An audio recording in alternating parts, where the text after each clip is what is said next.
అందరికీ ఓం నమ శివాయ. రోజు రోజుకు అమ్మాయిల పైన అయితే దాడులు చేయడం, గ్యాంగ్ రేపులు చేయడం అయితే అస్సలు ఆగట్లేదు. ఎప్పుడు అమ్మాయిలు స్వతంత్రంగా బతుకుతారు, ఎప్పుడు అమ్మాయిలు భయపడకుండా ఒంటరిగా ఒక్కరు బయటికి వెళ్తారు.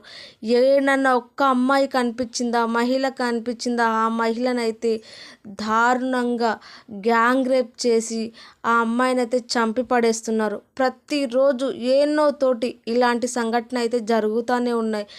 ఇంకా ఎప్పుడు ఇలాంటి ఘోరాలు ఇలాంటివి జరగకుండా ఏ రోజు ఉంటాయి? అసలు అమ్మాయిలను బయటికి వెళ్ళాలంటే భయం వేస్తుంది. అసలు ఏం జరిగిందంటే, ఆంజనేయ స్వామి టెంపుల్ దగ్గరికి, ఊరుకొండ దగ్గరికి అయితే ఆంజనేయ స్వామి టెంపుల్ ఉంటుంది.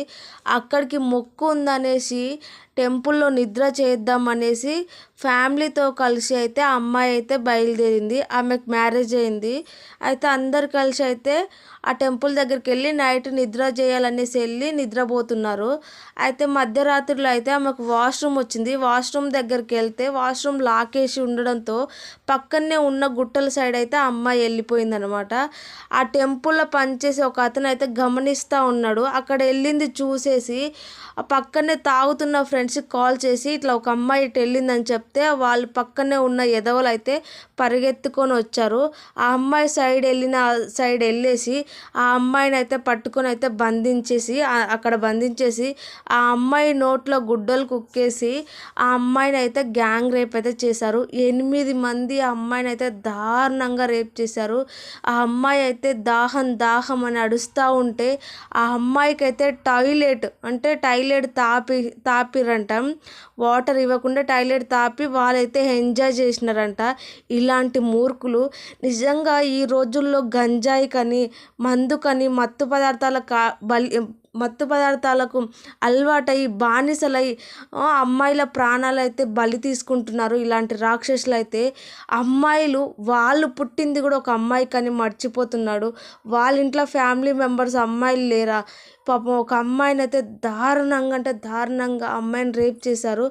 వాళ్ళ ఫ్యామిలీ వాళ్ళు ఒక మెంబర్ చూసేసి ఆపడానికి వెళ్తే తనైతే కట్టేసేసి కొట్టారు.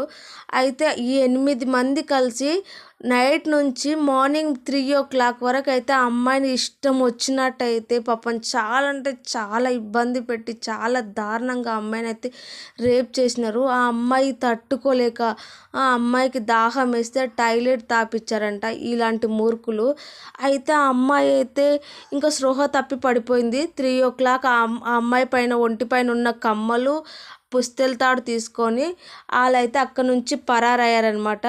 ఆ స్పృహలో నుంచి ఆ అమ్మాయి బయటపడ్డాక ఆ అమ్మాయి లేచి అతన్ని ఇప్పేసి ఫ్యామిలీ మెంబర్స్కి చెప్పేసి ఆ పక్కనే అంటే ఊరుకొండ పోలీస్ స్టేషన్కి వెళ్ళి కంప్లైంట్ ఇచ్చారనమాట. కంప్లైంట్ ఇస్తే 7 మంది అయితే దొరికారంట. 7 మంది దొరికితే 7 మందిని అయితే పోలీస్ స్టేషన్లో పెట్టారు. మిగతా వాళ్ళైతే ఇంకొక అతను అయితే దొరకనే లేదు. నిజంగా అండి, టెంపుల్ దగ్గర అంటే ఎంత దారుణం ఒక్కసారి ఆలోచించండి. ఇలాంటి చెత్త కొడుకులు టెంపుల్లో పనిచేసే అతనంట. వీనికి ఏమన్నా కామన్ సెన్స్ ఉందా? ఎవరన్నా టెంపుల్ దగ్గర కూడా ఇలాంటి దారుణాలు, ఇలాంటి ఘోరాలు జరిగితే ఇంకా బయట జరగవా? ఇలాంటి పవిత్రమైన ప్లేస్లలోనే జరుగుతున్నాయి. రోజుకు సమాజం ఎక్కడ పోతుంది? రోజుకు మనుషులు ఇంకా ఇంత దారుణంగా తయారవుతున్నారా? పాపం ఆ ఫ్యామిలీ అయితే ఎంత తల్లడిల్లుతుందో చూడండి. మొక్కు కోసం అనేసి దేవుని దగ్గరికి వెళ్తే కూడా వదలట్లేదు రాక్షసులు. అలాంటి మూర్ఖుని ఎలా టెంపుల్లో పెట్టుకున్నారో అసలు. 8 మంది కలిసి ఆ అమ్మాయిని అయితే టార్చర్ పెట్టారు. కానీ ఆ అమ్మాయి బతికి బయటపడ్డది. ఏం కాలేదు. ఆ అమ్మాయి అదృష్టం. ఈరోజు అయితే ఆ అమ్మాయి బతికి బయటపడ్డది. ఎలాంటి అపాయం అయితే లేదనమాట. కంప్లైంట్ ఇస్తే పోలీసులు అయితే సీరియస్గా తీసుకొని గల్లీ వెతికితే 7 మంది దొరికారు. ఇంకొకడైతే పరాల్లో ఉన్నాడు, వాడు కూడా దొరుకుతారు. ఇలాంటి కొడుకులకైతే గట్టిగా శిక్ష పడాలి. ఇంకొకరు చేయాలంటే ఉచ్చబోసుకోవాలన్నమాట. అంత దారుణంగా శిక్షలు పడాలి. నిజంగా చూడండి, బయట జరిగింది అంటే బయట ప్లేస్‌లలో ఎవ్వరు ఉండరు అనుకోవచ్చు. టెంపుల్ దగ్గర అంటే ఎంతమంది ఉంటారు. అలాంటి ప్లేస్‌లలో కూడా చేస్తున్నారంటే ఎంత మూర్ఖులో చూడండి.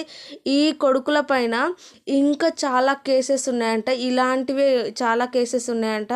ఇలాంటి వాళ్ళని బయటికి ఎందుకు వదులుతారో నాకైతే అర్థం కాదు. ఇలాంటి కేసులు ఒక్క కేసున్న జీవితాంతం అందులోనే పెట్టాలి. వాళ్ళకు బెయిల్ కూడా ఇవ్వద్దన్నమాట. మళ్ళా వాళ్ళు బెయిల్ మీద బయటకొచ్చినా ఇంకొక అమ్మాయి బలి అవ్వాల్సిందే. నిజంగా కావాలి అంటే వీళ్ళే బయటకు వదిలేసి ఇంకొక అమ్మాయినైతే బలి చేస్తున్నారనమాట.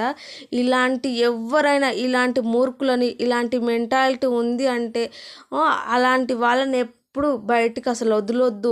ఎందుకంటే ఇంకొకరు బలి అవుతారు కాబట్టి ముందు జాగ్రత్త పడాలి. ఇలాంటి చెత్త వాళ్ళు ఉన్నారు కొంతమంది. దయచేసి అమ్మాయిలు మీరు జాగ్రత్తగా ఉండండి. మనం ఎప్పుడు జాగ్రత్తగానే ఉండాలి. లేదంటే ఎక్కడి నుంచి ఏ రాక్షసుడు వస్తాడో, ఎక్కడి నుంచి ఏ మూర్ఖుడు వచ్చి మనల్ని బలి తీసుకుంటాడో తెలియట్లేదు. అందుకే జాగ్రత్త పడండి. పిల్లలను కూడా జాగ్రత్తగా ఉంచండి.